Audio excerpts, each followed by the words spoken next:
Hello guys, അപ്പോൾ ഞാൻ ഇന്ന് വന്നിട്ടുള്ളത് ഒരു സൗന്ദര്യ സംരക്ഷണവുമായി ബന്ധപ്പെട്ട ഒരു വ്ളോഗായിട്ടാണ്. അപ്പോൾ ഞാൻ ബാംഗ്ലൂരിൽ നിന്ന് കോട്ടയ്ക്കൽ വന്ന സമയത്ത് നമ്മുടെ നാട്ടിലെ ഡെസേർട്ടിൽ പോയി. അപ്പോൾ ഡെസേർട്ട് നിങ്ങൾ കേട്ടിട്ടുണ്ടാവും, ഒരു ബ്യൂട്ടി സലൂണാണ്. 4.7 റേറ്റിംഗ് ഉള്ള നല്ലൊരു ബ്യൂട്ടി സലൂണാണ്. സർവീസൊക്കെ അടിപൊളിയാണെന്നാണ് പറഞ്ഞിട്ടുള്ളത്. അപ്പോൾ ഞാൻ എൻ്റെ ഹെയറിൽ ഞാൻ ചെയ്തിട്ടുള്ളത് സ്മൂത്തനിങ് ആയിരുന്നു. അപ്പോൾ നിങ്ങൾക്കിപ്പോൾ കാണുമ്പോൾ മനസ്സിലായിട്ടുണ്ടാവും, ഓൾറെഡി ഗ്രോ ആയിട്ടുണ്ട്, ഫുള്ള് ബെൻഡ് ആയിട്ടുണ്ട്, ഡാമേജ്ഡ് ആയിട്ടുണ്ട്. അപ്പോൾ ഇതിലെന്ത് പരീക്ഷണം നടത്താമെന്ന് എൻക്വയറി ചെയ്യാൻ വേണ്ടിയിട്ടാണ് ഞാൻ അവിടെ പോയത്. പക്ഷേ അവിടുത്തെ റേറ്റും കാര്യങ്ങളൊക്കെ കേട്ടപ്പോൾ ഇപ്പം വേണ്ട എന്ന് തോന്നി. പിന്നെ ഞാൻ ഈ ഹെയറിൻ്റെ കാര്യത്തിലും ഫേസിൻ്റെ കാര്യത്തിലാണെങ്കിൽ റിസ്ക് എടുക്കാറില്ല. ഞാൻ ഇതുപോലെ ലോക്കൽ ഷോപ്പിലൊക്കെ പോയിട്ട് ലോക്കൽ പ്രോഡക്ട്സ് ട്രൈ ചെയ്തിട്ട് ഓൾറെഡി പണി പറ്റിയ ആളാണ്. പക്ഷെ അതിനേക്കാളും വലിയൊരു പണി എനിക്ക് പറ്റി. അതിന് ഞാൻ നെക്സ്റ്റ് വീഡിയോയിൽ ഡീറ്റെയിൽ ആയി പറഞ്ഞിട്ടുണ്ട്. അപ്പോൾ ഇപ്പം ഞാൻ എന്ത് ചെയ്യാൻ പറ്റുമെന്ന് ഇങ്ങനെ നോക്കിയപ്പോൾ കാലിക്ക് നോക്കിയപ്പോഴാണ് കാല് ഭയങ്കര മനോഹരമായിട്ടുണ്ട്. അപ്പോൾ പെഡിക്യൂർ ചെയ്യാമെന്ന് ഞാൻ തീരുമാനമെടുത്തത്. Intro video. ഹലോ ഗായ്സ്, ഇത് ഹലോ ഗൈസ് പറഞ്ഞാൽ തന്നെ എനിക്ക് ചെറുപ്പം.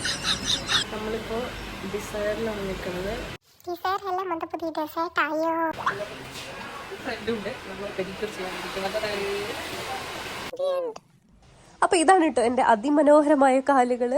അപ്പോൾ വളരെ പരിതാപകരമായിരുന്നു, എന്താ പറയുക, വളരെ ഡള്ളായിരുന്നു, ഒരു ടാൻ വന്ന പോലെയായിരുന്നു എൻ്റെ കാല്. അപ്പോൾ ആദ്യം അവർ ചെയ്ത സ്റ്റെപ്പ് എന്ന് പറയുന്നത് കാല് ഒരു ഹോട്ട് വാട്ടറിൽ കുറച്ച് നേരം വെച്ചു. അപ്പോൾ ഒരു 30 മിനിറ്റ്സ് കഴിഞ്ഞതിന് ശേഷം കാലെടുത്തിട്ട് എന്ത് ചെയ്തു, അതിൽ വന്ന് അവർ ക്ലീൻ ചെയ്തു നന്നായിട്ട്. നഖത്ത് നല്ല ചളിയും അതുപോലെ തന്നെ ക്യൂടെക്സ് ഒക്കെ കളഞ്ഞ് നല്ല അടിപൊളിയാക്കി. ഇങ്ങനെ ഒരു പച്ച വെള്ളത്തിലായിരുന്നു കാല് മുക്കി വെച്ചിരുന്നത്. 30 മിനിറ്റ്സ് കഴിഞ്ഞതിന് ശേഷമാണ് അവർ ക്ലീൻ ചെയ്യാൻ തുടങ്ങിയത്. അതിനുശേഷം പിന്നെ ഈ ചാർക്കോൾ മാസ്ക് ഇട്ടിട്ട് 30 മിനിറ്റ്സ് നേരം വെച്ചു. പിന്നെയും അത് കഴിഞ്ഞ് അത് കഴുകി കളഞ്ഞതിന് ശേഷം വേറെ 2 പ്രൊഡക്ട്സ് വെച്ചിട്ട് മാസ്ക് പോലെ ഇട്ടിട്ട് ഇങ്ങനെ ചെയ്തിട്ടുണ്ടായിരുന്നു. അതിന്റെ വീഡിയോ ഞാൻ എടുക്കാൻ വിട്ടുപോയിട്ടോ. അപ്പോൾ പിന്നെ ലാസ്റ്റ് സ്റ്റെപ്പാണ് ഇങ്ങനെ ലോഷൻ വെച്ചിട്ട് അവർ നന്നായി മസാജ് ചെയ്ത് തന്നു. നല്ല ഒരു സർവീസ് ആയിരുന്നു. നമുക്ക് എന്താ പറയുക, നല്ല റിലാക്സ്ഡ് ആയി, നല്ല ബ്ലഡ് സർക്കുലേഷനൊക്കെ നന്നായിട്ട് എന്താ പറയുക മെച്ചപ്പെടാനൊക്കെ മസാജിങ് നല്ലതാണല്ലോ. അപ്പം നന്നായിട്ടുണ്ടായിരുന്നു അവർ ചെയ്തതൊക്കെ. പിന്നെ അപ്പോൾ സൗന്ദര്യം നോക്കുന്ന ആൾക്കാർ ഒട്ടും മിസ് ചെയ്യരുത് കാലിൻ്റെ കാര്യം. കാല് is A very important thing.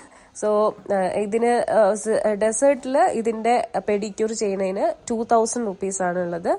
2000 to 2500 അങ്ങനെയാണ്. അപ്പോൾ ഇതാണ് ഫൈനൽ ലുക്ക്. അപ്പോൾ ഡെസേർട്ട് പോയാൽ പെഡിക്യൂർ ചെയ്യാൻ മിസ് ചെയ്യരുത്.